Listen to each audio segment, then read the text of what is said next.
ও আবার এসেছে। চুপচাপ দাঁড়িয়ে থাক। এই, আমাকে একটা হেল্প করবা? কি হেল্প? তোমাদের মধ্যে আমি কাকে দেখে ক্রাশ খেয়েছি সেটা একটু বলো না। বলে তো কোনো লাভ নেই, আপনি কাকে দেখেছেন সেটা আপনাকে নিজেই খুঁজে বের করতে হবে। এখন বিরক্ত করবেন না, যান এখান থেকে। হ্যাঁ, এই চল তো সামনে গিয়ে রিক্সা পাবো। আহা, বলে দিলেই তো হয়। আমি তো আর তোমাদের দুইজনকে ভালোবাসবো না, আমার শুধু একজনকেই দরকার, যাকে দেখে ক্রাশ খেয়েছি তাকে। আপনি খুঁজতে খুঁজতে ড্রেনে পড়ে যান, তাতে আমাদের কিচ্ছু আসে যায় না। চল দোস্ত। আমি কিন্তু তোমাদের পিছু ছাড়বো না, যতক্ষণ পর্যন্ত না জানবো ততক্ষণ পর্যন্ত কিন্তু তোমাদের পিছু পিছুই ঘুরবো।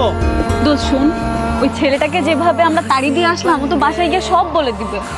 হ্যাঁ, তা তো বলবে। একটা কাজ করি, চল। ঠিক আছে, তুই আর আমি মিলে পালিয়ে যাই। আরে না না, পালানো যাবে না। কিছুদিন আগে নিউজ দেখিস না, একটা মেয়ে আরেকটা মেয়েকে বিয়ে করতে চায়। আমাদেরকেও মানুষ এরকম উল্টাপাল্টা ভাববে।